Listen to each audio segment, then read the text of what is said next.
Though Metal Gear Rising has Metal Gear in its name, it is a completely different experience from the main games. Instead of sneaking around trying not to get spotted, you will almost always be running around slicing and dicing enemies up into cubes. To complement the new combat system, the game added a bunch of new features such as Blade Mode, Sendatsu, which allows you to regain your health, and most importantly, a parrying and blocking system. Since there is no official dodge button in the game, your only option is to block or parry. This is important because it allows you to negate a lot of damage. But what if you couldn't block or parry though? Can you beat Metal Gear Rising Revengeance without blocking or parrying? Somewhere in Africa, Raiden and the African Prime Minister, Nomani, are cruising in a limousine talking about politics. Suddenly, they come to a stop and are blocked off by Cyborg Samurai Jack, who starts going ham on the American soldiers. More cyborgs pull up and start trying to kill the Prime Minister. Raiden and the others run away, but after being cornered, Raiden steps out to fight the enemies. Pulling off the famous Yakuza stripping method, Raiden shows off his enhanced cyborg body. Even without Blade Mode, fighting these guys was fairly easy. I just spammed X and Y a few times and they died. In the area ahead, I repeated the same thing and got through no biggie. After being forced to stop, the Prime Minister's security takes care of some enemies. Just as they thought it was over, a whole Metal Gear jumps out of the water and starts blowing shit up. Trying to get back to the Prime Minister, the security are stopped and killed by Agent 47 if he was on roids. Raiden arrives on the scene, but he is too late and Agent 47 runs away with the Prime Minister. Trying to follow Agent 47, Raiden is stopped by the Metal Gear and is forced to fight it. I get that the game is over the top, but a Metal Gear as our first boss fight? That's a bit too much. Considering that we're fighting a Metal Gear, you think it'd absolutely destroy us, but to be honest, this fight is super easy. All you need to do is run around and go chop chop to its legs until it gets low enough. After getting it to low health, the Metal Gear tries to flatten Raiden, but he catches its blade and somehow has the strength to throw the Metal Gear into the air. After cutting off the Metal Gear's arm, Raiden continues to chase after Agent 47, who only managed to run a distance of about 200 feet in the 4 minutes of me fighting the Metal Gear. After almost catching up to him, we're stopped by the Metal Gear again, who is somehow still alive. Though this fight is a little bit more difficult than the last, we can beat it by doing the same thing as the last fight, running around to dodge attacks and attacking when we can. Raiden manages to slice the Metal Gear in half and finally kills the damn thing once and for all. Even though he's cornered, Agent 47 escapes on a train and Raiden defies gravity, running on a wall to get on the train. On the train, Nomani gets absolutely murked and Raiden is forced to fight against Samurai Jack. While fighting Sam, Raiden gets clapped and gets his eye sliced open. Suddenly, Sam pulls off a Demon Slayer fire breathing style and chops off Raiden's arm. About to get finished off, Raiden is saved and Sam escapes. After a few months of recovery, Raiden is sent out on a new mission. This time around though, he is more prepared as he is equipped with a new cyborg frame, a new cyborg booty, a metal chin, and a whole new eye patch and hairdo which makes him look like Kakashi. The enhancements to Raiden drastically makes this challenge easier. Raiden can now use Sendatsu, which allows him to restore himself back to full health, and Blade Mode can automatically one-shot normal enemies.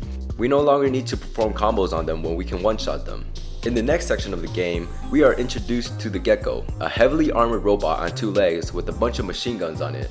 This enemy is a lot of trouble to fight without parrying because you can't one-shot it like the other enemies, and it usually attacks you while you're in the middle of attacking it.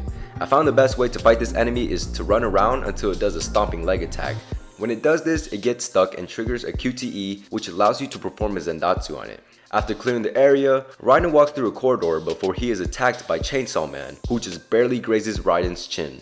This fight isn't necessarily all that hard, but takes a little bit of time to figure out how to beat the enemy. Every boss in the game attacks when you're mid-attack. As a result, we can't just run up to Chainsaw Man and start hacking away at him.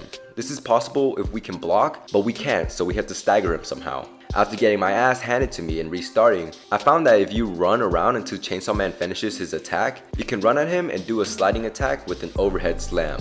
If both connect, especially the overhead slam, Chainsaw Man will fall over, allowing you to get free hits. Repeat this enough times and beat the waves of reinforcements he sends, and soon enough, he becomes another pile of scraps. Immediately following this fight, there was another boss fight, but not really. It's just a helicopter that you can easily take down. After fighting more enemies, I make it to the outskirts of some old factories.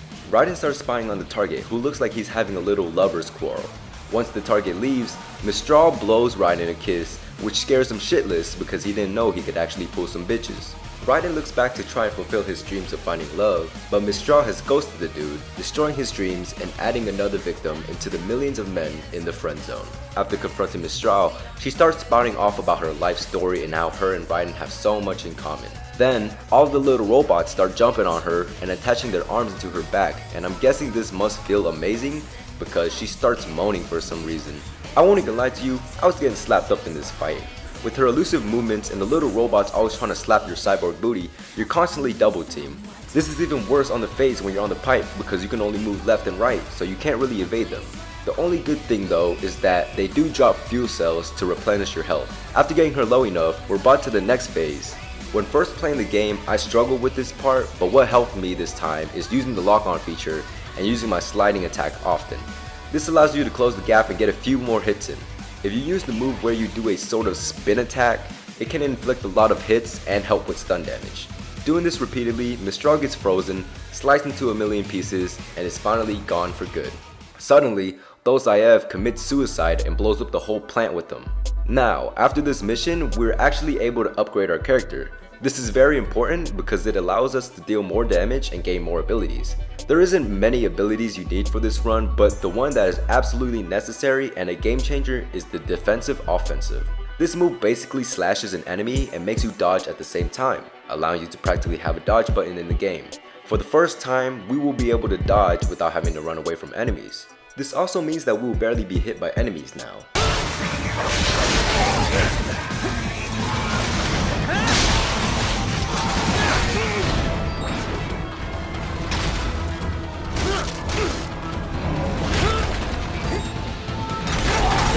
Okay, maybe not, but you get the point. Traveling across the globe, our next destination is Mexico, where we're going to save some kids from getting their brains harvested. To experience and fit in with the culture, Raiden even dresses up like a local. Traversing the sewers, we come across one of the worst enemies to fight without parrying, the gorilla. When they have their arms, it's pretty easy to fight them when you use defensive offensive. However, once you chop off their arms, they start spamming the shit out of their dropkick. This move comes out super quick and it's hard to react to. Maybe it's because I suck, but once he whipped out the dropkick, he hit me like 4 times in a row. Later in the sewer, we find a huge hole, and down at the bottom, Georgie Boy somehow escaped Pennywise and is being harassed by cyborgs. Raiden comes to his rescue, and now I have to fight 3 robots. This fight can be a little hard at first, but if you utilize the dodge strike, that's what I'm going to call it now because I'm too lazy to say defensive offensive, and you try to single them out, then the fight isn't too bad. Georgie Boy starts talking to Raiden saying he was kidnapped off the streets and that the scientists are trying to kill the kids and take their organs. George tells Raiden about how he escaped and it's time to go rescue the kids. For the most part, this mission is the same as any other. You run around killing a bunch of enemies until you're at an important part. After taking control of a little robot, we get a video of Agent 47 and Mr. Fivehead giving instructions to the doctor to kill all the little kids. In the next area, there's a giant robot boss that we have to fight. This fight isn't anything special, so I beat it without too much problem. Raiden arrives at the room and the kids start getting gassed. Raiden tries to find a way to break them free, but is stopped by the doctor who is holding Georgie Boy hostage. Georgie tells Raiden to kill the doctor and that he's ready to die, releasing Raiden's inner demon, and he kills the doctor and presumably George as well. Now in Denver, Raiden is driving down the freeway when Georgie Boy calls him. It turns out that Georgie Boy is actually alive. He also has a cyborg arm for some reason. Suddenly, the cops pull up next to Raiden's whip and start shooting at him. Suddenly, the game turns into a goddamn Need for Speed game and Raiden shows off his driving skills that can even rival that of Dominic Toretto's. After his car flips, Raiden is surrounded by cops who think they actually have a chance of killing him. Needless to say, they got absolutely slaughtered. After running through the city and clearing waves of enemies, we make it to a plaza area. Jetstream Sam gives a speech about how no one cares that they're kidnapping and slaughtering kids and makes Raiden question his ideals. Somehow, Sam makes it to where Raiden can hear the thoughts of his enemies. Though they sound confident on the outside, the thoughts they're having on the inside cause Raiden to hesitate killing them. This seriously messes up Raiden as he acts like he's just had 20 beers and can barely walk. Like the dude is limping from brain trauma because he heard some people beg for their lives in their brains. Making it to the entrance of the main building, Raiden can't even fight against standard cyborgs. Then, Sam appears along with Mr. Quads. Mr. Quads starts giving a speech about his favorite memes and that they will be passed on to future generations. Funny memes, dark memes, and all types of memes will control us. After his speech, Raiden has an epiphany and realizes his true self, a murderer. I mean, that's good and all that he found his true identity, but I don't think being a murderer is anything to be proud of. Raiden gets stabbed and because he is a masochist, tells the doctor to turn off his pain inhibitors because he needs the pain to live. This makes Raiden enter his Jack the Ripper mode where he basically gains a red aura and instead of sounding like he smokes 5 cigarettes a day, sounds like he smokes 5 packs a day. Now you're just being nasty. This fight is harder than Mistral, but it's not impossible. The hardest thing about this fight is that the dude attacks super fast, he barely gets hits done, and he can extend his arms to attack you at length. And let's not even forget the fact that this dude can detach his lower body from his torso, so you're running around getting your ass kicked by a pair of legs. With trial and error and a lot of EMP grenades, Mr. Quads goes down. 2 down and 2 more to go. Inside the building, nothing much is going on. I have to make it to the top floor and kill more enemies. The gecko shows up and starts absolutely clapping my cheeks, the building starts getting blown up, I kill another robot, run up the building, and make it safely onto the upper floors. There's a beautiful Japanese garden up ahead, I get the Menace of Society achievement, get slapped around by the gorilla, ride an elevator to the upper floors, more gorillas abuse me, and we finally make it to the top floor. If it wasn't already hard the first time, the game forces you to run the gauntlet and fight Mistral and Mr. Quads again, back to back. We confront Agent 47 face to face, and since the game loves speeches so much, Agent 47 gives a speech about his motives and that kids are evil, which I 100% agree with. The first phase of the fight isn't too hard, it's more of a patience and precision type of fight than going hack and slash crazy. After you cut off all his shields, you enter the second phase. This phase is a little harder as he is a lot more aggressive.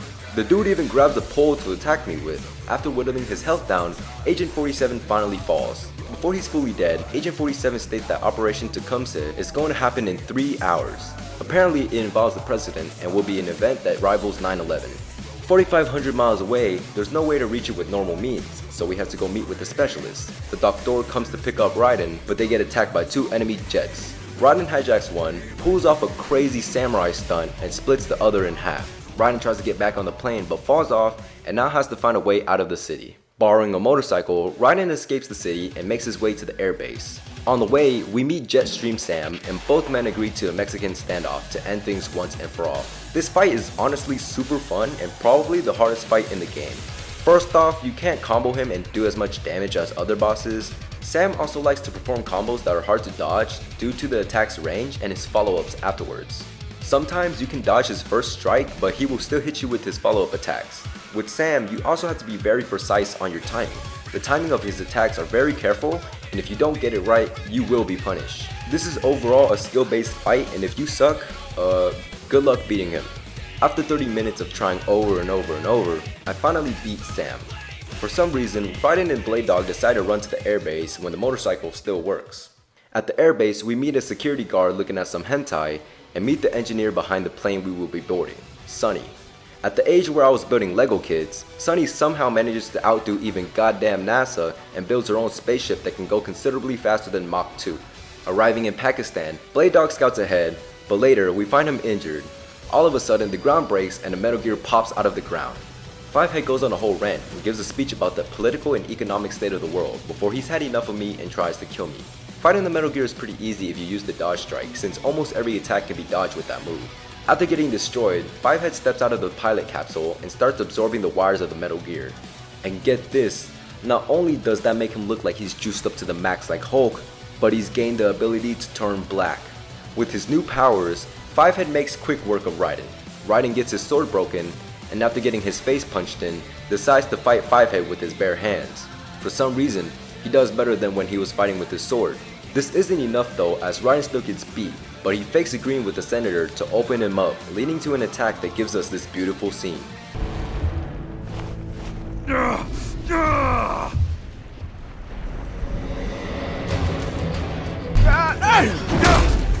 Raiden rains down blows on Fivehead.